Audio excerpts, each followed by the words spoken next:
अस्सलाम वालेकुम, मैं हूं मोहम्मद जुनैद। शाहज़ेब खानज़ादा की गैर मौजूदगी में इस प्रोग्राम की मेज़बानी मैं कर रहा हूं। मुल्की सियासत में इस वक्त सख्त महाज़राई और तनाव के माहौल में मफाहमत की बातें हो रही हैं। महीनों से जारी सियासी बेयकीनी ख़त्म होने का नाम नहीं ले रही। एक मामला निमट जाता है तो दूसरा सर उठाने लगता है। परसों इमरान खान ने जेल भरो तहरीक चलाने का ऐलान कर दिया और आज दोबारा अपने वीडियो बयान में कहा है कि सूबाई असम्बली के इंतखाबात 90 दिन से आगे जाते हैं तो जेल भरो तहरीक चलाएंगे, कारकुन रजिस्ट्रेशन करवाएं। जमहूरियत के अंदर वाज़े तौर पे है कि 90 दिन के अंदर इलेक्शंस करवाने पड़ेंगे। 20-25 दिन हो गए हैं, जो दो गवर्नर्स हैं उन्होंने डेट्स नहीं अभी तक दी। अगर ये 90 दिन से आगे जाते हैं तो आइन बड़ा साफ है इसमें कि आर्टिकल 6 लगेगा। ये सारी कौम अब देख रही है पाकिस्तान की अदालतों की तरफ। हमने देखा कि इससे आगे जाते हैं, हमने ये जेल भरो तहरीक का फैसला किया। तो पहले मैं चाहता हूं कि वॉलंटियर्स अपनी रजिस्ट्रेशन करें और उसके बाद मैं फिर आपको डेट दूंगा किस दिन हमने जेल भरो तहरीक का आगाज करना है। इमरान खान की इस नई हिकमत अमली पर नून लीग की सीनियर नायब सदर मरियम नवाज ने चैलेंज दिया है कि इमरान खान जमान पार्क से जेल भरो तहरीक का आगाज करें और खुद गिरफ्तारी दें। हम तो नजरें बिछाए बैठे हुए हैं कि आपको भी पता चले जेल क्या होती है। उन्होंने जेल भरो तहरीक का ऐलान किया तो मैं इंतजार कर रही हूँ कि वो जेलें भरे आके, और बिस्मिल्लाह जो है वो जमान पाक से होनी चाहिए। पहले जमान पाक में जो छुप के बैठे हुए हैं और अपनी फर्स्ट लाइन ऑफ डिफेंस में खवातीन को रखा हुआ है तो उनको हटाएं, उनको कहें कि नहीं, मैंने जेल भरो तहरीक का ऐलान किया है, मैं सबसे पहले मैं खुद जाऊंगा जेल भरने के लिए। हम तो आंखें नजरें बिछा के बैठे हुए हैं कि आए तशरीफ लाएं, आपको भी पता चले कि जेल क्या होती है, आपको भी पता चले डेथ सेल क्या होता है। एक तरफ महाजराई इस नहज पर पहुंची हुई है और दूसरी तरफ हुकूमत ने दहशतगर्दी के मसले पर बुलाई गई ऑल पार्टीज कॉन्फ्रेंस की तारीख तब्दील कर दी है। ये APC पहले 7 फरवरी को होनी थी, मगर अब इसकी तारीख 9 फरवरी कर दी गई है। हुकूमत चाहती है कि APC में तहरीक इंसाफ भी शिरकत करे, मगर पहले तो PTI ने साफ इनकार कर दिया था कि वह हुकूमत की ऑल पार्टीज कॉन्फ्रेंस में शरीक नहीं होगी। लेकिन अब तहरीक इंसाफ ने हुकूमत से बाज़ाब्ता दावतनामा मांग लिया है और इशारा दिया है कि बाज़ाब्ता दावतनामा मिलने पर APC में शिरकत के हवाले से सोचा जा सकता है। तहरीक इंसाफ के रहनुमा फवाद चौधरी ने ट्वीट किया है कि शहबाज शरीफ ने मीडिया पर दहशतगर्दी के मामले पर ऑल पार्टीज कॉन्फ्रेंस में तहरीक इंसाफ को शमूलियत की दावत दी, लेकिन अभी तक इस ज़मन में तहरीक इंसाफ को कोई दावतनामा नहीं मिला। बाकायदा दावतनामा मिला तो इस कॉन्फ्रेंस में शिरकत पर मशावरत करेंगे। सिर्फ फवाद चौधरी ही नहीं, असद कैसर ने भी कहा कि APC में शिरकत के लिए ज़बानी दावत कोई संजीदा तरीका नहीं है, अमन के लिए अपने तमाम इख्तलाफात भुलाने को तैयार है। मुझे कल हुकूमती नुमाइंदा सादी ने फ़ोन किया था और उसने मुझे वर्बली APC में दावत दी। मैं समझता हूँ कि ये तरीक़ार नहीं है। ज़रूरत इस बात की, जब आप इन्विटेशन देते तो इसके लिए एक प्रॉपर प्रोसीजर तरीक़ार होता है। और इस वक्त जितनी यकजहती की ज़रूरत है, मुल्क में जो दहशतगर्दी की नई लहर आई हुई है और मुल्क में माशी एक बहुत बड़ा क्राइसिस है, इसके लिए हम खुद बिलीव करते हैं कि मुल्क में यह यकजहती की जरूरत है। हम अमन के लिए सब कुछ करने के लिए तैयार है, अपनी ज़ाती दुश्मनियां भी और अपनी कदूरतें भी ख़त्म करने के लिए तैयार है, लेकिन ज़रूरत इस बात की है कि हुकूमत अपनी रिव्यू पर नजरसानी करे। Tehreek Insaf बिलाखिर all parties conference के हवाले से लचक दिखा रही है, हुकूमत से बाज़ाब्ता दावतनामा मांग रही है। जबकि इसी मामले पर गुज़श्ता जुमे को इसी प्रोग्राम में वज़ीर आज़म के मुशीर और पीपल्स पार्टी के सीनियर रहनुमा कमर ज़मान कायरा ये कह चुके हैं कि वो वज़ीर आज़म को मशवरा देंगे कि एक आध शख्स को दावतनामा देकर इमरान खान के पास भेजना चाहिए ताकि ये हुज्जत भी तमाम कर ली जाए। खान साहब को भी, जिस तरह माजी में हम तमाम तर मुखालफतों के बावजूद APC में शामिल होते रहे, उनको भी शामिल होना चाहिए। और मैं बिल्कुल मशवरा दूंगा वज़ीर आज़म साहब को कि हमें चाहिए गवर्नमेंट को कि हम किसी एक आध बंदे को भेज के ये भी हुज्जत तमाम कर लें कि हम जाके उनको दावत दे दें, तो भी मेरा ख्याल है कोई हर्ज नहीं। वैसे उनको अप्रोप्रिएट लेवल पे दावत दी गई है, लेकिन फिर भी हमें कोशिश करनी चाहिए। लेकिन अगर वो नहीं आते तो ये उनकी मर्जी है। हुकूमत ने अब जुमेरात को यह अहम APC बुला रखी है। देखना ही है कि तहरीक इंसाफ इसका हिस्सा होती है या नहीं, मगर ये सियासी तनाव यहाँ पर भी ख़त्म नहीं होता। एक तीसरा मामला है जो इन तमाम इख्तलाफात की जड़ बना हुआ है और ये मामला है पंजाब और खैबर पख्तूनख्वा में जनरल इलेक्शंस की तारीख का। इस वक्त सूरत हाल यह है कि दोनों सूबों में निगरान सेटअप मौजूद है और 90 दिन के अंदर इलेक्शन करवाना ज़रूरी है, लेकिन अभी तक दोनों सूबों में इलेक्शन की तारीख का ऐलान नहीं हुआ। तहरीक इंसाफ को यह खदशा है कि हुकूमत जानबूझकर इलेक्शन डिले कर रही है। आज भी इमरान खान ने वाज़ेह किया कि अगर इंतखाबात 90 दिन से ऊपर चले जाते हैं तो जेल भरो तहरीक चलाएंगे। वक्त पर इलेक्शन नहीं होता तो आर्टिकल 6 लगेगा। आज इस हवाले से वफाकी वज़ीर कानून आज़म नज़ीर तारर से भी ये सवाल हुआ कि 90 दिन के बाद सूबाई असम्बलियों के इंतखाबात हुए तो उनकी आइनी हैसियत क्या होगी। तो आज़म नज़ीर तारड़ का कहना था कि कोई भी आईनी काम इस वजह से गैर आईनी नहीं हो जाता कि वो मुकर्ररा मुद्दत में नहीं किया गया, लेकिन इसके लिए ठोस वजूहात होनी चाहिए। अगर सर 90 दिन के बाद इलेक्शन होते हैं सूबाई असम्बलियों के, तो उन इलेक्शंस की क्या हैसियत होगी सर? आइन बनाने वालों ने ये बात ज़हन में रखी थी। आइन में शेक मौजूद है कि कोई भी आइनी काम इस वजह से गैर आइनी नहीं होता कि वो मुकर्ररा मुद्दत में नहीं किया गया, लेकिन उसके लिए वैलिड रीजन होनी चाहिए, ऐसे मजाक नहीं होना चाहिए। सर तो 90 दिन के बाद अगर इलेक्शन होते हैं सर, तो कानून साजी करनी पड़ेगी सर? नहीं, मेरे ख्याल में कानून साजी की जरूरत नहीं है। जो कॉम्पिटेंट अथॉरिटीज है उन्हें वैलिड रीजन देना होता है। पंजाब और खैबर पख्तूनख्वा की सूबाई असम्बलियों की इलेक्शन की तारीख से मुतालिक एक तनाज़ा बरकरार है, लेकिन दूसरी तरफ कौमी असम्बली के 64 हल्कों में मार्च की 16 और 19 तारीख को ज़िमनी इलेक्शन होने हैं। वफाकी हुकूमत में शामिल पीपल्स पार्टी और MQM वाज़े कर चुकी हैं कि वो ज़िमनी इलेक्शन में भरपूर हिस्सा लेगी, लेकिन नून लीग अभी तक ये फैसला नहीं कर पाई कि वो ज़िमनी इलेक्शन में हिस्सा लेगी भी या नहीं। तहम आज ये खबर ज़रूर सामने आई कि नून लीग खैबर पख्तूनख्वा ने ज़िमनी इलेक्शन लड़ने का फैसला कर लिया है। रोज़नामा जंग में शाया होने वाली खबर के मुताबिक नून लीग खैबर पख्तूनख्वा के सूबाई सदर इंजीनियर अमीर मकाम की सदारत में नून लीग के अहदेदारों का पेशावर में अहम इजलास हुआ, जिसमें कौमी असम्बली के ज़िमनी इलेक्शन में भरपूर हिस्सा लेने के लिए कागजात नामजदगी जमा करवाने का फैसला किया गया। इजलास से खिताब करते हुए अमीर मकाम ने कहा कि बाद में पार्टी क़यादत जो भी फैसला करेगी उसके मुताबिक आगे बढ़ा जाएगा। इस पूरी सूरत हाल पर ही हम बात करेंगे मुस्लिम लीग नून के सीनियर रहनुमा वज़ीर आज़म के मावन खुसूसी मलिक अहमद खान से। मलिक अहमद खान साहब, इमरान खान साहब इक़्तिदार से तो निकल गए, लेकिन उसके बाद ज़िमनी इलेक्शन हुआ, उसमें भी उन्होंने आपको शिकस्त दी। अब वो जेल भरो तहरीक का भी ऐलान कर रहे हैं, आपसे अगले इलेक्शंस की तारीखें भी मांग रहे हैं। क्या हिकमत अमली है PDM और मुस्लिम लीग नून की उनकी इस तरीक़ेकार के ख़िलाफ़, और ख़ास तौर पर जब ये वाज़े नज़र नहीं आ रहा कि मुस्लिम लीग नून क्या ज़िमनी इलेक्शन में हिस्सा लेना चाहती है या नहीं लेना चाहती, पार्टी सतह पर यह अब तक वाज़े नहीं हो सका है।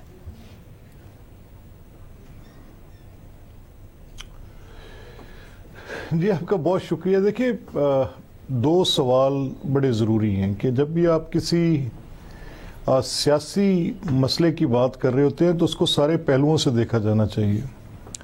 अब ये बात तो बिल्कुल ठीक है कि उन्होंने सूबाई असम्बलियों से उन्होंने डिसोल्यूशन की तरफ लेकर गए, ये दुरुस्त है। और जब असम्बलीज डिज़ोल्व हो जाएं तो 90 रोज़ में इंतखाब होने चाहिए, आइन तो यही कहता है। लेकिन सवाल ये है कि उसके साथ जुड़ी जो चीज़ें हैं, वफाकी हुकूमत अगर मौजूद होगी और क्या वफाकी हुकूमत की मौजूदगी में 2 सूबों में इंतखाब हो सकता है, इस सवाल का जवाब तहरीक इंसाफ के लोग नहीं देते। अच्छा, वो उन्होंने तो अपनी मर्ज़ी से डिसोल्यूशन के लिए चले गए, लेकिन फेडरल गवर्नमेंट या जो PDM की जमातें हैं वो नेशनल असम्बली की डिसोल्यूशन को भी प्रेफर नहीं कर रही। तो ये चीज़ तो वो डिक्टेट नहीं कर सकते कि वो उसके लिए वो उनको मजबूर करें कि वो भी डिज़ोल्व करें। वफाकी हुकूमत की मौजूदगी में जब तक वो वफाकी हुकूमत केयर टेकर नहीं होती तब तक 2 सूबों में इंतखाबात मुमकिन ही नहीं है। अच्छा, अब इसके बाद जो फार्मूला अभी सामने नज़र आ रहा है, यानी पहले आप मार्च अप्रैल में 35-36 और फिर अप्रैल मई में कोई दोबारा 35-36, कोई 100 के करीब ज़िमनी इंतखाब। अच्छा, उसके बाद आप आ जाएं ये 2 सूबों के इंतखाबात 90 रोज़ में, यानी ये अगस्त सितंबर अक्टूबर तक ये इंतखाबात, और फिर अक्टूबर के नज़दीक जाकर आप जनरल असम्बली के इलेक्शन, जिसमें कौमी असम्बली के इंतखाब और बाकी 1 साल के अरसे पर आप स्प्रेड करना चाह रहे हैं इंतखाबात की प्रैक्टिस। कैसे मुमकिन है? ये अखराजात कहाँ से पूरे होंगे?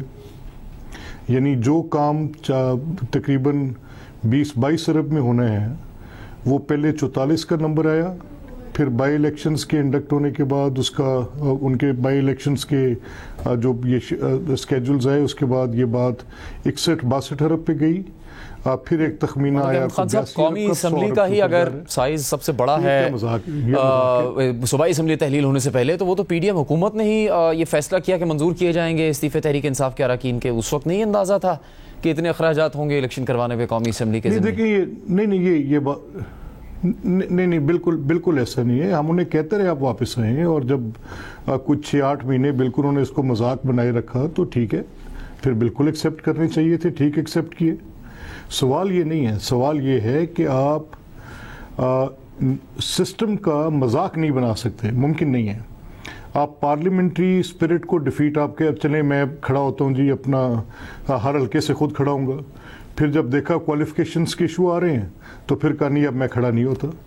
या अपनी सूटेबिलिटी के साथ आप बात करें कि जी मुझे यहाँ तक सूट करता है, तो जो मेरी सूटेबिलिटी है वो डेमोक्रेसी है और जो मेरी सूटेबिलिटी नहीं है वो डेमोक्रेसी नहीं है। नहीं चले मलिक अहमद साहब, ये एतराज़ात तो वाज़ेह हैं काफ़ी अरसे से ही जिनका आप अब जिक्र कर रहे हैं। इमरान खान ने अब जेल भरो तहरीक का अगर ऐलान किया तो फिर क्या भरेंगे तहरीक इंसाफ के कारकुनों से जेल आपकी हुकूमत? शौक से करें। ये क्या बात कर रहे हैं सर? ये 2-3 लोग जो जेलों में गए, चीखते चलाते रोते बाहर रहे हैं, दुआइयां बच्चों की तरह बिलखते हुए रोते हुए बाहर रहे हैं, जेल भरे जरा देखे। ठीक है, तो पहले तो इमरान खान के ऊपर तो 20 मुकदमे हैं, खुद तो जेल में जाएं, जरा कुछ थोड़ा ट्रायल तो फेस करें, ड्यू प्रोसेस को इजाजत तो दें, मत छुपें कभी किसी आड़ में कभी किसी आड़ में। देखें एक आधी रात ही जेल में जाएं। ये आप क्या ये जेल भरो तहरीक देखते हैं? Let's see, we sit and wait for that. भरे जेल तहरीक, उसके लिए भी वो खुद ही जाएं जेल, यानी कोई मुकदमा इस काबिल नहीं है कि उनको गिरफ्तार कर ले कानून नाफिज करने वाले इदारे। नहीं देखें ना, बात सुनिए, देखिए हमें तो इस बात पे कि कानून नाफिज करने वाले इदारे किन किन मुकदमों में उनको गिरफ्तार कर सकते हैं, कोई एक मुकदमा है। अगर सही गवर्नमेंट, मैंने अपनी हुकूमत से बारहा ये कहा, विद इन द पार्टी ये बात की, और मैं इस पे अपनी बड़ी कैंडिड राय रखता हूँ, इनके खिलाफ मुकदमे बड़े बनते हैं। ये आर्टिकल 6 की बात कर रहे हैं, आर्टिकल 6 इन पे लगता है, आर्टिकल 6 लगता है। जिस तरह से कासिम सूरी ने तहरीक अदम एतमाद के दौरान आइन का मजाक बनाया, सबवर्ट किया, वो सबवर्जन है जिस पर आर्टिकल 6 लगता है। और जिस तरह असेंबली टूटी, कैसे एडवाइस दी इन्होंने, इतनी अनकॉन्स्टिट्यूशनल एडवाइस, ये लगता है आर्टिकल 6। वो कासिम सूरी पे लगता है, वो इमरान खान पे लगता है, वो फवाद चौधरी पे लगता है, वो डॉक्टर आरिफ अलवी पे लगता है। ये सारे लोग उसमें, फिर उसके बाद इनके गवर्नर उमर सरफराज चीमा पे लगता है, फिर उसके बाद इनके स्पीकर परवेज इलाई पे लगता है। पूरा मलिक अहमद साहब, वो तो उस पे तो आप पछतावे का इजहार कर चुके हैं कि वो कार्रवाई आपकी हुकूमत को करनी चाहिए थी पर की नहीं। ये देखिए कि जब मुल्क में गैर यकीनी सूरत हाल की बात होती है तो उसका सारा का सारा मलबा PDM हुकूमत इमरान खान पर डाल देती है, लेकिन ये नहीं आप समझते कि मुल्क में गैर यकीनी सूरत हाल की बहुत सारी जिम्मेदारी हुकूमत की फैसला साजी ना करने की सलाहियत पर भी मबनी है? ये नहीं पता, इलेक्शन नहीं करवाने, आप ही पहले शख्स थे जिसने कहा कि 90 दिन में इलेक्शन करवाने लिखा है, लेकिन ये नहीं लिखा कि 90 दिन में ना हुए तो फिर उसके बाद क्या होगा। आप एक फैसला क्यों नहीं लेते, वाज़ेह तौर पर बताएं ताकि ये बेयकीनी खत्म हो जाए मुल्क से। नहीं देखिए, मैं तो बड़ी सीधी और आइन की बात कर रहा हूँ कि अगर नहीं होते बिलफर्ज, और आपने इसमें इंट्रो में दिखाया जब आप फेडरल लॉ मिनिस्टर से ये बात कर रहे थे कि अगर एक टाइम पे एक चीज़ जिस वक्त में करने के लिए कही गई है आइन में अगर नहीं होती तो आइन ने उसका रास्ता दिया है कि अगर उसके बाद होता है तो इनवैलिडेट नहीं होगा। तो इस बात को यहाँ से शुरू करते हुए मैंने ये दलील दी थी कि देखें, अगर मोहतरमा बेनज़ीर भुट्टो की शहादत पे, तो वो तो एक कैंडिडेट थी जो जिनका इंतकाल हुआ, तो फिर तो सिर्फ उनके हल्के की हद तक इलेक्शन रुकना चाहिए था ना। तो वो इंतखाबात जो आइन में दिए गए दिन थे उनसे आगे चले गए, वो तो वैलिड रहे। इसी तरह मोहम्मद खान जुनेदो साहब के जब टाइम थी तब फ्लड्स के टाइम पे इलेक्शंस आगे चले गए, तब भी वैलिड रही।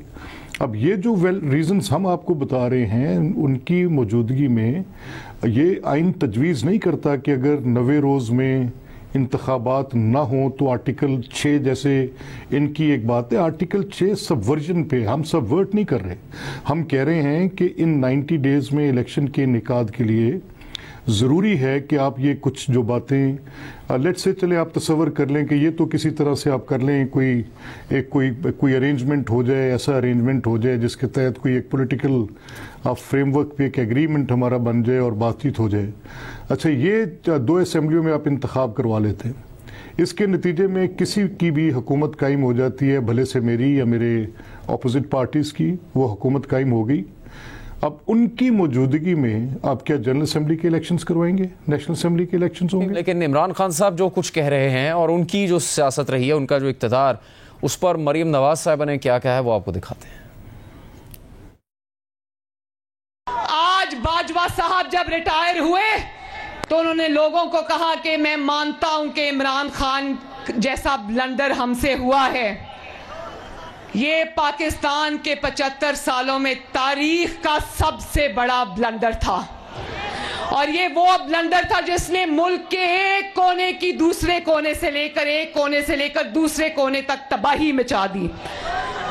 अब एतराफ काफी नहीं, सिर्फ ब्लंडर करने का एतराफ काफी नहीं, अब वो जो दाग मुल्क और कौम के माथे पे लगाया उसको धोना पड़ेगा। इस फितने को उठाकर सियासत से बाहर फेंकना पड़ेगा, इस घड़ी चोर को सियासत से उठाकर बाहर फेंकना पड़ेगा। मलिक अहमद खान साहब, आपने सुन लिया मरीम नवाज क्या कह रही हैं। एक तो इस चीज़ का उन्होंने इस बात को दोहराया कि किस तरह से उसको ब्लंडर तस्लीम किया गया जनरल बाजवा की तरफ से, और फिर ये भी कि ये दाग धोना पड़ेगा, इसको सिर्फ ब्लंडर तस्लीम करना काफ़ी नहीं होगा। किससे कह रही हैं मरीम नवाज ये, मलिक अहमद खान साहब?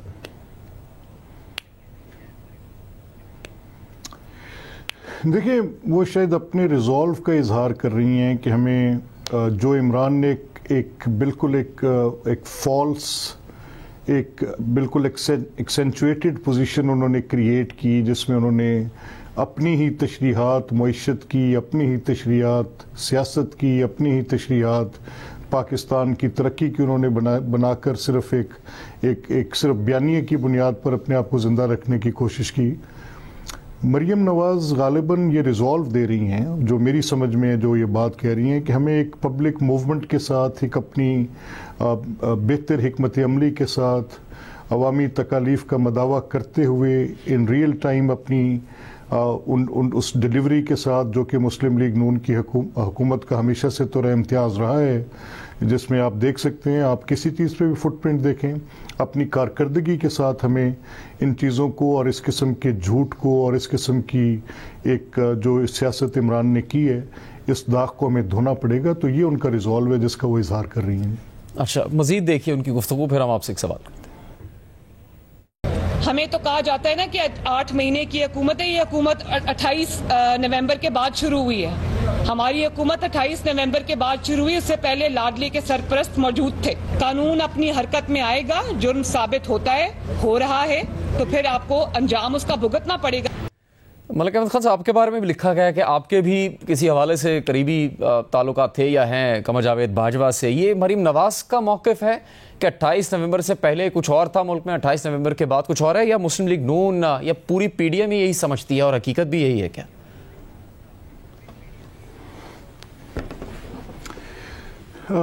देखिए, मैं दो बातों पर तो वजाहत कर सकता हूँ। अब मेरा ज़रूर बड़ा एक न्याज़मंदी का रिश्ता है जनरल बाजवा से। वो कल की निस्बत आज ज़्यादा मजबूत है। वो रादर जब वो थे बतौर आर्मी चीफ तो शायद हमारी एक्सेस उन तक लिमिटेड थी और हम उनसे सियासी मामलात पर बातचीत नहीं कर सकते थे, और शायद वो हमें इसकी इजाज़त भी नहीं देते थे। उनके साथ एक हमारा बड़ा एहतराम का रिश्ता है। हमने कभी कोई सियासी बात या कोई इस तरह की बातचीत उनसे कभी की नहीं। मैं पहले भी इस पर आपसे, आप ही के चैनल पे डिफरेंट प्रोग्राम्स में ये कह चुका हूँ। हाँ, आज मैं ये बात कह सकता हूँ कि अगर उस वक़्त ये जो इमरान खान की हुकूमत को एक सपोर्ट हासिल थी, जिसमें बारहा इमरान ख़ुद भी कह चुके और एक पोजीशन एविडेंट भी थी कि इंस्टीट्यूशंस को गवर्नमेंट की सपोर्ट करनी चाहिए, जनरल बाजवा की पोजीशन थी।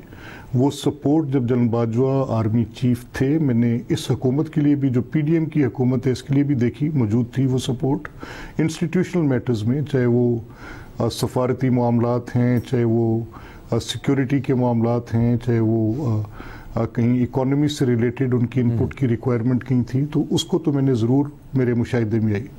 हाँ, जहाँ तक इस चीज़ का ताल्लुक है कि आप ये मेरा इसमें बिल्कुल कोई दो बातें कहने की नहीं है।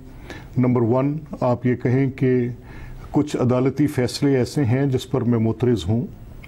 कुछ ऐसी पॉलिटिकल पोजीशंस थी जिस पर जिस तरह से मरीम नवाज़ कह रही हैं, जिस पे इमरान को जो सपोर्ट बेस हासिल थी, उसकी मैंने आपसे वजाहत की है। तो ठीक है, अपने अपने कहने का तरीका है, कोई बात कैसे कह ले, कोई बात कैसे कह ले। मलिक अहमद खान साहब, बहुत बहुत शुक्रिया आपका। प्रोग्राम जारी रहेगा एक ब्रेक के बाद। प्रोग्राम में ब्रेक के बाद एक बार फिर खुशामदीद। पाकिस्तान के साबिक सदर और साबिक chief of army staff general retired Pervez Musharraf तवील अदालत के बाद दुबई के एक अस्पताल में इंतकाल कर गए हैं। परवेज मुशर्रफ पर जहां मुख्तलिफ हल्के सख्त तनकीद करते रहे हैं, वहीं उनको सराहने वाले भी कुछ लोग मौजूद हैं। काफ लीग और MQM समेत परवेज मुशर्रफ के साथ इक़्तिदार में रहने वाले वो सियासतदान भी मरहूम सदर की तारीफ कर रहे हैं जो आज तहरीक इंसाफ में शामिल हैं। आज साबिक सदर की तारीफ और तनकीद करने वाले मौजूद हैं, लेकिन परवेज मुशर्रफ ने अपने पीछे एक ऐसी सियासी मीरास छोड़ी है जिसे तनाज़ात से कभी अलग नहीं किया जा सकेगा। बतौर फौजी हुक्मरान परवेज मुशर्रफ उनके कई इक़दामात मतनाज़ साबित हुए, जिनका पाकिस्तान और ज़िंदगी के आखिरी दिनों में खुद उन्हें भी बहुत नुकसान हुआ। कारगिल जंग से लेकर मुंतखब वज़ीर आज़म नवाज शरीफ का तख्ता उलटने और फिर आइन मुअत्तल करके खुद ही सदर पाकिस्तान बन जाने तक परवेज मुशर्रफ ने कई ऐसे इक़दाम किए जिन्होंने कई तनाज़ात को तो जन्म दिया ही, लेकिन परवेज मुशर्रफ के बिला शिरकत गैर इक़्तिदार की राह हमवार कर दी थी। 20 जून 2001 को सदर पाकिस्तान का ओहदा संभालते ही परवेज मुशर्रफ को जो एक बड़ा फैसला करना पड़ा वो दहशतगर्दी के खिलाफ जंग में शिरकत थी। 9/11 के वक्त परवेज मुशर्रफ पाकिस्तान के स्याह और सफ़ेद के मालिक थे। उन्होंने अमेरिका की जंग में इत्तेहादी बनने का फैसला किया, जिसके फौरी नताइज तो शायद मुस्बत निकले, लेकिन आने वाले बरसों में पाकिस्तान में बढ़ती हुई दहशतगर्दी और हज़ारों जानों के नुकसान का सबब इसी फैसले को करार दिया गया। परवेज मुशर्रफ को अपने पेशरो आमिरों की तरह गैर जमाती बल्दियाती इंतखाबात करवाने का क्रेडिट तो दिया जाता है, लेकिन मरकज़ की सियासत में अयूब खान और ज़ियाउल हक की तरह परवेज मुशर्रफ पर भी किंग्स पार्टी बनाने और अपनी पसंद की पार्लियामेंट और वज़ीर आज़म मुंतखब करवाने के इल्ज़ामात लगे।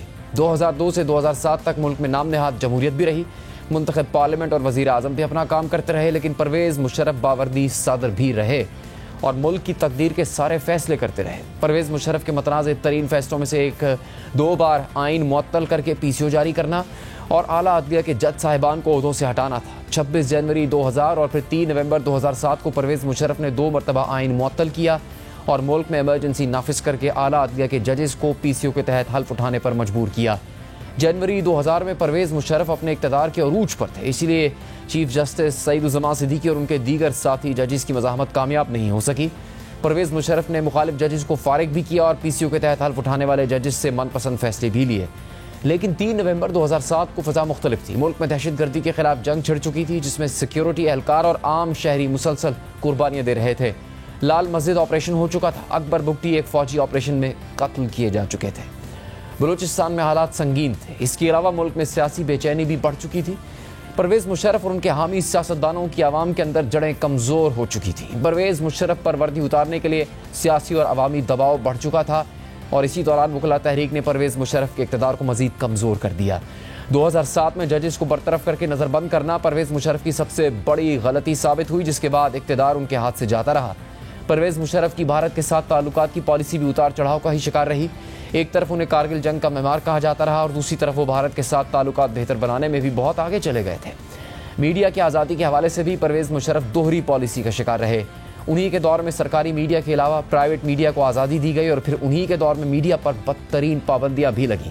आइन शिकनी, अदलिया के साथ महाजराई और मीडिया पर पाबंदियों के साथ साथ दहशतगर्दी के खिलाफ जंग में शिरकत को भी परवेज मुशर्रफ के मतनाज़ तरीन इक़दामात में से एक कहा जा सकता है।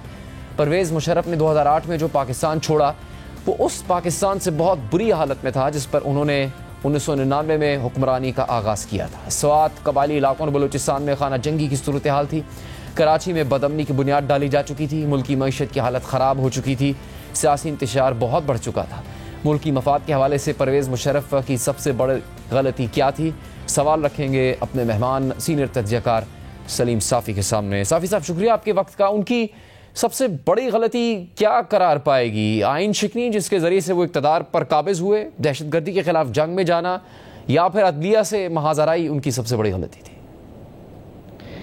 देखिए जुनैद, एक तो इससे पहले मैंने रिपोर्ट कार्ड में भी अर्ज़ किया था कि अपने मशरिकी रिवायात की बुनियाद पे ये मुनासिब नहीं होता कि एक फ़र्द, क्योंकि अब वो तो इस दुनिया से चले गए, लेकिन उनके अहल खाना जो कि उन चीज़ों में मुलविस नहीं थे वो एक गम की सूरत हाल से गुज़र रहे हैं। तो इस दौरान तनकीद करना उनके ज़ख्मों पे नमकपाशी के मुतरादिफ होता है। और बहरहाल उन्होंने जैसे भी किया तो अल्लाह ताला उनकी मग़फ़िरत करे। एक मुसलमान की हैसियत से हम किसी भी मुसलमान के वफ़ात पे उनकी मग़फ़िरत और उनके गुनाहों की बख्शिश की दुआ ही कर सकते हैं।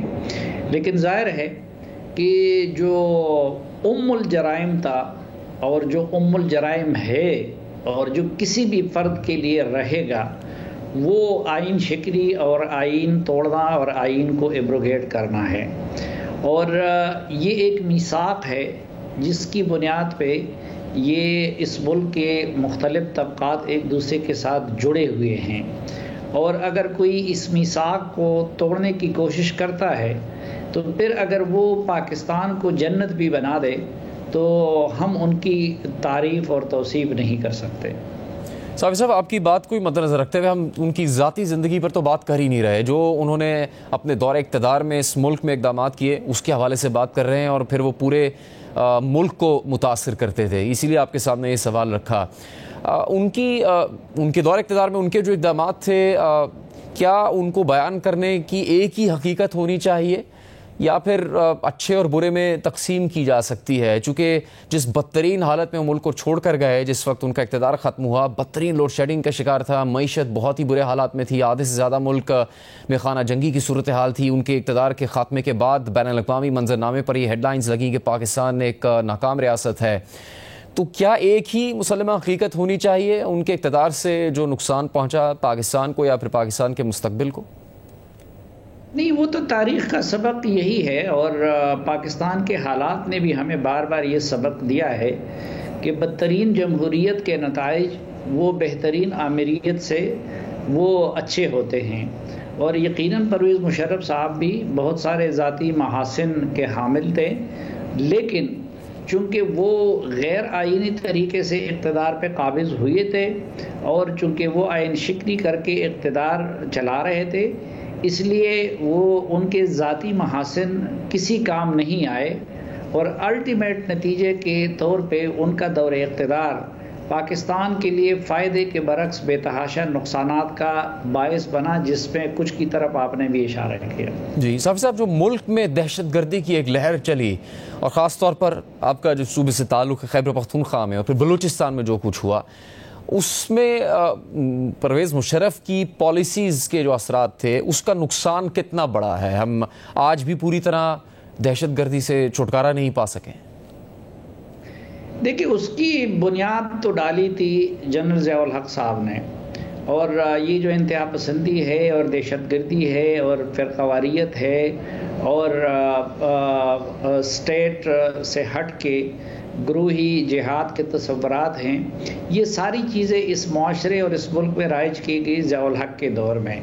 तो वो तो अगर उसके लिए सबसे बड़ा किसी बंदे को मुरीद इल्ज़ाम ठहराया जा सकता है तो वो जनरल ज़ियाउल हक और उनके साथी थे। और जो परवेज़ मुशर्रफ का फिर दौर था तो लोग उनको ज़्यादातर इसके लिए मुरीद इल्ज़ाम ठहराते हैं कि 9/11 के बाद उन्होंने अमेरिका का या वर्ल्ड कम्युनिटी का साथ क्यों दिया। लेकिन मेरे ख़्याल में अगर उस वक़्त कोई भी हुक्मरान होता तो जो हालात बन गए थे और उससे पहले अफ़गानिस्तान में हमारी मुदाखलत की जो पॉलिसी थी और दुनिया जिस तरह हमें मुरीद इल्ज़ाम ठहरा रही थी, तो वो उसके सिवा कोई चारा भी नहीं था। असल जो जुर्म हुआ है और जिसकी वजह से पाकिस्तान दहशतिस्तान बन गया, तो वो मेरे ख्याल में वर्ल्ड कम्युनिटी का साथ देने की वजह से नहीं, बल्कि उसके बाद दोगलेपन और मुनाफिकत और डबल गेम पे मबनी पॉलिसी की वजह से पाकिस्तान का ये हशर हुआ है। बहुत शुक्रिया आपका सलीम साफ़ी साहब। प्रोग्राम में मज़ीद बात करेंगे एक ब्रेक के बाद।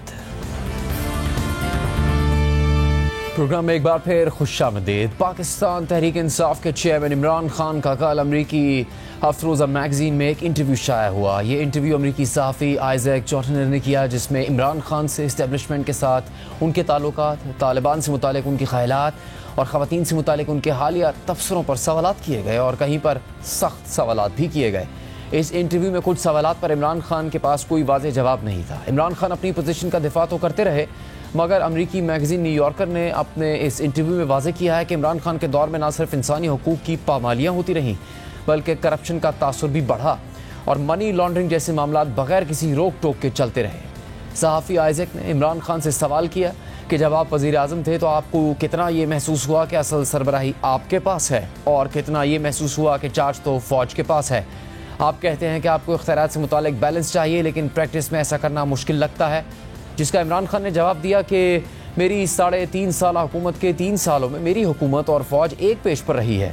हमारा वर्किंग रिलेशनशिप अच्छा था। मेरी पॉलिसीज़ को फ़ौज की हिमायत हासिल थी। मिलिट्री इस्टेब्लिशमेंट सिर्फ एक शख्स का नाम है और वो आर्मी चीफ़ है जिसके पास सारे इख्तियारात होते हैं। तो मेरा उस वक्त के आर्मी चीफ़ से सिर्फ एक मसला था और वो कानून की बालादस्ती था। इमरान खान ने अपने इंटरव्यू में मज़ीद कहा कि जब मैं 2018 में इक़्तिदार में आया तो नैब ने नून लीग और पीपल्स पार्टी के ख़िलाफ़ करप्शन के केसेस बनाए। मैं चाहता था कि ये केसेस आगे बढ़ें, लेकिन नैब को सिर्फ एक शख्स कंट्रोल करते थे और वो आर्मी चीफ़ थे जो उन ताकतवर सियासतदानों के ख़िलाफ़ एहतसाब का अमल आगे नहीं बढ़ाना चाहते थे। मैंने ये दरियाफ्त किया कि मेरा कानून की बालादस्ती का मकसद नाकाम हो गया है क्योंकि आर्मी चीफ़ करप्शन को बुरा नहीं समझते थे। अब ये इमरान खान का जवाब था, लेकिन इस जवाब के आगे अमरीकी सहाफ़ी ने फैक्ट चेक करते हुए लिखा कि इमरान खान के दौर में हुकूमत में पाकिस्तान का ट्रांसपेरेंसी इंटरनेशनल का एंटी करप्शन इंडेक्स गिरता चला गया और मनी लॉन्ड्रिंग बगैर किसी रोकथाम के चलती रही। अहम बात यह है कि इमरान खान के दौर में तकरीबन पूरी अपोजिशन क़यादत को जेल में डाला गया और तहरीक इंसाफ के रहनुमा उस वक्त पेशगोइयाँ करते थे कि आने वाले दिनों में कौन गिरफ्तार होने वाला है। अदालतें कई फैसले दे चुकी थी कि इमरान खान के दौर में होने वाला एहतसाब सियासी इंजीनियरिंग के मुतरादिफ है, लेकिन इमरान खान आलमी मीडिया को दिए गए इंटरव्यू में फिर से यही बात दोहरा रहे हैं कि नैब आर्मी चीफ के कंट्रोल में थी और वह एहतसाब नहीं करना चाहते थे, इसीलिए उनके एहतसाब का बयानिया नाकाम हुआ। मगर हकीकत यह है कि इमरान खान के एहतसाब का बयानिया सिर्फ इसलिए नाकाम हुआ क्योंकि उन्होंने इस बयानिए को इंतकाम में बदल दिया था। बहरहाल अमरीकी सहाफ़ी ने इमरान खान से मज़ीद सवाल किया कि आप परवेज़ मुशर्रफ की आमरीत से मुतालिक एक नाक़िद के तौर पर सामने आए, लेकिन जब आप इक़्तिदार में थे तो कम से कम आपकी आधी इब्तदाई काबीना के अरकान में ऐसे लोग शामिल थे जो मुशर्रफ के साथ काम करते रहे हैं। जिसका इमरान खान ने जवाब दिया कि अब दोबारा मैं आपको समझाने की कोशिश करता हूँ। इस वक्त पाकिस्तान में सिर्फ एक इदारा है जो महफूज है और जो काम करवाता है, वो फ़ौज है। और फिर बदकिस्मती के साथ हमारे पास ये 2 चोर ख़ानदान थे जिन्होंने इदारों को कमज़ोर किया। इमरान खान ने मज़ीद कहा अगर आपने पाकिस्तान में काम करवाना है तो ये सिविलियन हुकूमत और फ़ौज के मुश्तरका एक्सरसाइज से होगा। इख्तियारात सिविलियन हुकूमत के पास होने चाहिए जिनके पास मुल्क चलाने का मैंडेट होता है, लेकिन फ़ौज हमेशा इसमें बड़ा किरदार अदा करेगी। जिस पर सहाफ़ी ने सवाल किया कि नाक़दीन कहते हैं कि जब आप वज़ीर आज़म थे तो आपने फ़ौज के साथ हाथ में हाथ रख कर काम किया। मीडिया की आज़ादी तनज़्ज़ुली का शिकार हुई, सहाफ़ियों पर हमले हुए, फ़ौज का इस्तेमाल करके इलाकाई सतह पर कानून नाफिज करने की कोशिशें की गई जिससे अक्सर मसाइल ने जन्म लिया। जिसका इमरान खान ने जवाब दिया कि मेरा 3.5 साल दौर पाकिस्तान के सहाफ़ी और मीडिया की आज़ादी के लिए सबसे लिबरल दौर तस्वुर किया जाता है। ये मिसाली दौर था। जिस पर सहाफ़ी ने सवाल किया मगर आज़ाद इदारों ने फहरिस्त तो कुछ अलग बनाई है। जिस पर इमरान खान ने जवाब दिया रुकें, आप इस चीज़ का तकाबली जायज़ा लें कि गुज़श्ता 8 महीनों में जब से मैं इक़्तिदार से बाहर निकला तो ऐसे सहाफ़ी थे जिन्हें मारा गया। हमारे एक बेहतरीन तहकीकाती सहाफ़ी को कीनिया में कत्ल किया गया, सोशल मीडिया एक्टिविस्ट को मारा गया। ये सब कुछ पहले कभी नहीं हुआ। जिस पर सहाफ़ी ने इमरान खान से सवाल किया कि ये सब कुछ तो पाकिस्तान की तारीख़ में होता रहा है और आपके दौर में भी हुआ, ये पाकिस्तान के सहाफ़ी और समाजी रहनुमाओं से मुतालिक नई बात नहीं है। जिसका इमरान खान ने जवाब दिया नहीं, इस किस्म की चीज़ें हमारे दौर में नहीं हुई। हमारे दौर में सिर्फ 2 सहाफ़ियों का वाक़या है जिन्हें उठा लिया गया और हमने फ़ौरी तौर पर उन्हें रिहा करवा दिया। हमने किसी को टॉर्चर नहीं किया। इमरान खान के इस जवाब के बाद सहाफ़ी अपने आर्टिकल में लिखते हैं कि दहाइयों से पाकिस्तान में सहाफ़ियों और समाजी रहनुमाओं को गिरफ़्तार किया जाता और मारा जाता रहा है। इमरान खान के दौर में मीडिया की आज़ादी बड़े पैमाने पर तनज़्ज़ुली का शिकार हुई और पाकिस्तान की फ़ौज और पुलिस की तरफ से टॉर्चर को आम तौर पर इस्तेमाल किया जाता है। और ये बात दुरुस्त भी है। इमरान खान इंटरव्यू में ये दावा तो कर रहे हैं कि उनका दौर मीडिया की आज़ादी के लिए सबसे लिबरल दौर था, लेकिन इमरान खान के दौर हुकूमत में जो इक़दाम किए गए वो मीडिया पर दबाव डालने के लिए किए गए। सहाफ़ियों को गिरफ़्तार किया गया, उन्हें अगवा किया गया। इस हवाले से रिपोर्टर्स विदाउट बॉर्डर्स ने रिपोर्ट जारी करके इमरान खान को मीडिया की आज़ादी पर हमला करने वाले का लक़ब दिया था, यानी प्रेडेटर का लक़ब दिया था। और भारतीय वज़ीर आज़म नरेंद्र मोदी को इमरान खान के साथ इस फहरिस्त में शामिल किया गया था। इमरान खान के दौर में सहाफ़ियों को गोलियां मारी गईं, उनके घरों पर हमले किए गए, मीडिया मालिकान को जेल में डाला गया, सियासी मुखालिफिन के इंटरव्यूज़ पर पाबंदी लगाई गई। लेकिन इसके बावजूद इमरान खान अपने दौर को मिसाली करार दे रहे हैं। इसके अलावा अमरीकी सहाफ़ी ने इमरान खान से सवाल किया कि आपने इंटरव्यू के इब्तिदा में कहा था कि बरतानिया जाने के बाद और ये देखने के बाद कि वहाँ कानून की बालादस्ती है तो आपने सोचा कि पाकिस्तान में कानून की बालादस्ती क्यों ना हो। लेकिन आपका ये तजर्बा क्या समाजी मसाइल पर लागू होता है? आपने ये कहा था कि अगर ख़वातीन कम कपड़े पहने तो इसका मर्दों पर असर होगा, अगर वो रोबोट ना हो तो। आपने ये भी कहा था कि हमारे पास नाइट क्लब्स नहीं हैं और यहाँ की ज़िंदगी मुख्तलिफ है, और आप उस वक्त जिनसी ज़्यादती और रेप से मुतालिक बात कर रहे थे। ऐसा लगता है कि जमहूरी हुकूमतों से मुतालिक आपके ख़यालात में आलमगीरियत मौजूद है, लेकिन मैं जब आपको सकाफ़त और समाजी मसाइल से मुतालिक बात करते हुए सुनता हूँ, लड़कियों की तालीम के बारे में बात करते हुए सुनता हूँ और मर्दों की तरफ से ख़वातीन से बदसलूकी से मुतालिक सुनता हूँ, तो उसमें आपकी सोच में आलमगीरियत नज़र नहीं आती। आप ज़्यादातर इस हवाले से यही कहते हैं कि मुख्तलिफ़ सकाफ़तें मुख्तलिफ़ तरीके से काम करती हैं। आपके इस हवाले से क्या ख़यालात हैं? जिस पर इमरान खान ने जवाब दिया, मैं हैरान हूँ। मुझे ऐसा लगता है कि मगरबी मीडिया कभी कभार मखसूस चीज़ें उठाता है। कोई कैसे रेप से मुतालिक ख़वातीन को ज़िम्मेदार ठहरा सकता है? कैसे एक होशो हवास वाला शख्स इस किस्म का बेवकूफ़ाना बयान देगा? देखें, वो रेपिस्ट है जिसे कसूरवार ठहराना चाहिए, और ये बहुत सादा सी बात है। मैं उस वक्त जुर्म के चार्ट्स को देख रहा था और पुलिस ने जो मुझे रिपोर्ट किया था उसमें सेक्स क्राइम की तादाद बहुत ज़्यादा थी, तो हमें इसकी तह तक पहुँचना था कि ऐसा क्यों हो रहा है। और हमें आइडिया दिया गया वो ये था कि हमें माशरे में मौजूद तरगीब दिलाने वाली चीज़ों को नीचे लेकर आना होगा, क्योंकि आपके पास बहुत से फ्रस्ट्रेटेड लोग हैं। जिस पर सहाफ़ी ने सवाल किया, कैसे कोई शख्स तरगीब दिलाने वाली चीज़ों को नीचे लेकर आएगा, अमली तौर पर इसका क्या मतलब है? जिसका इमरान खान ने जवाब दिया कि देखें, तरगीब दिलाने का ये मतलब नहीं कि ख़वातीन सड़क पर कम कपड़े पहनकर चल रही हैं। तरगीब का मतलब सोशल मीडिया है। हमारे मोबाइल फ़ोन में बच्चों के पास मालूमात तक रसाई है। 7 से 8 साल के बच्चे के पास मोबाइल फ़ोन है, और इस वक्त जो पोर्नोग्राफिक मवाद मोबाइल में मौजूद है, तारीख़ में कभी भी बच्चे इस हद तक ऐसी चीज़ों से आश्कार नहीं हुए जितना अब हैं। जिसके बाद सहाफ़ी ने इमरान खान से सवाल किया कि क्या सहाफ़ी गरीदा फ़ारूकी से मुतालिक भी आपके बयान को सयाक़ व सबाक़ से हट कर लिया गया था, जब उन्हें PTI के जलसे में हरासा किया गया और आपने कहा था कि उन्हें और क्या तवक्को रखनी चाहिए जब वो मर्दों के हजूम में जाने की कोशिश करेगी? जिसका इमरान खान ने जवाब देते हुए कहा कि नहीं, ये सयाक़ व सबाक़ से हट कर नहीं था। देखिए, हमारे माशरे में ये एक मखसूस जलसा था जिसमें सारे मर्द थे और वो मर्दों के हजूम के बीच में थी। ये सिर्फ इतना था। मेरा मतलब है कि जो भी पाकिस्तान के माशरे को जानता है, भारत के माशरे को जानता है, तो ऐसे माशरे में जब भी आप ख़ुद को ऐसी पोजीशन में डालेंगे तो आप वल्नरेबल हो जाएंगे। ये कॉमन सेंस की बात है। हाँ, मर्दों को कसूरवार ठहराना चाहिए जब वो कुछ करें, लेकिन ये दोनों तरफ काम करता है। आपको हमारे माशरे में आम तौर पर लोग ज़्यादातर ख़ुद को ऐसी पोजीशन में नहीं डालते, इसे नज़रअंदाज करते हैं। ये इतनी सादा सी बात है। जिस पर सहाफ़ी ने सवाल किया कि इस चीज़ का एक खातून सहाफ़ी पर इतलाक़ कैसे होगा जो सिर्फ़ एक स्टोरी को कवर करना चाहती हैं। मैं यहाँ थोड़ा कन्फ्यूज़्ड हूँ। जिसका इमरान खान ने जवाब दिया कि आइज़ैक, हमारे मुल्क में बेहतरीन ख़वातीन सहाफ़ी हैं, सब अच्छा काम कर रहे हैं, लेकिन उन्हें ख़ुद को ऐसी पोजीशन में डालने की ज़रूरत नहीं है। और मुझे ये कहने दें कि वो एक ख़ास सूरत हाल थी जिसके बारे में मैं बात कर रहा था, क्योंकि हमने तो गरीदा को उस सूरत हाल से निकालने की कोशिश की। अब अहम बात यह है कि इमरान खान ने जो सहाफ़ी गरीदा फ़ारूकी से मुतालिक बयान दिया था, उस पर अपनी तस्दीक करने के बजाय, माफ़ी मांगने के बजाय, वो आलमी मीडिया पर भी उसका दिफा करते नज़र आए, और उस वाक़े की सारी ज़िम्मेदारी ये कहकर सहाफ़ी गरीदा फ़ारूकी पर डाली गई कि उन्हें वहाँ जाना ही नहीं चाहिए था। अहम बात यह भी है कि इमरान खान के दौर में ख़वातीन सहाफ़ियों और समाजी कारकुनों को इस हद तक सोशल मीडिया पर हरासा किया गया कि पहली मरतबा ख़वातीन सहाफ़ी और समाजी कारकुन खुलकर सामने आई थी कि कैसे उन्हें अपनी राय देने पर सोशल मीडिया पर हरासा किया जा रहा है। और अब आलमी मीडिया भी इमरान खान से इस सवाल कर रहा है कि वो हर चीज़ में मगरिब की मिसालें तो देते हैं, लेकिन समाजी मामलात पर वो मगरिब की मिसालों से पीछे हट जाते हैं। मुल्क की मईशत की बात करेंगे, जिसके हवाले से बेहतरी के लिए नज़रें हैं IMF और पाकिस्तान के मुआहदे पर। उसकी इस वक्त पोजीशन क्या है, इसी बारे में आपको बताएंगे एक ब्रेक के बाद। IMF से पाकिस्तान के मुज़ाकरात जारी हैं। पहले खबरें आई कि तकनीकी मुज़ाकरात ख़त्म हो गए हैं, पीर से पॉलिसी सतह के मुज़ाकरात शुरू होंगे, मगर फिर ये खबर सामने आई कि पाकिस्तान और IMF के दरमियान तकनीकी मुज़ाकरात आज भी जारी रहे और पॉलिसी मुज़ाकरात कल से शुरू होंगे। जियो न्यूज़ के ज़राए के मुताबिक इक़्तिसादी टीम और IMF मिशन के दरमियान तकनीकी मुज़ाकरात मुकम्मल हो गए हैं और IMF का GST 17 से 18% करने का मुतालबा बरकरार है और इसका नफाज रवा माली साल के दौरान ही किया जाएगा। इसके अलावा IMF का मुतालबा है कि इनकम टैक्स छूट भी रवा माली साल के दौरान ख़त्म की जाए। ज़राए के मुताबिक FBR के हुक्म ने बताया है कि सैलाब फ़ंड और बैंकों के मुनाफे पर भी टैक्स आयद होगा। निजकारी प्रोग्राम का लाएमल पॉलिसी मुज़ाकरात में IMF को दिया जाएगा और इसके अलावा तवानाई शोबे में किसान पैकेज और बलूचिस्तान ट्यूबवेल स्कीम पर सब्सिडी जारी रहेगी। गिलगित बल्तिस्तान और आज़ाद कश्मीर को भी सब्सिडी बरकरार रहेगी। साथ ही बरामदी शोबे को सब्सिडी फौरी तौर पर ख़त्म करने की तजवीज़ ज़ेर गौर है।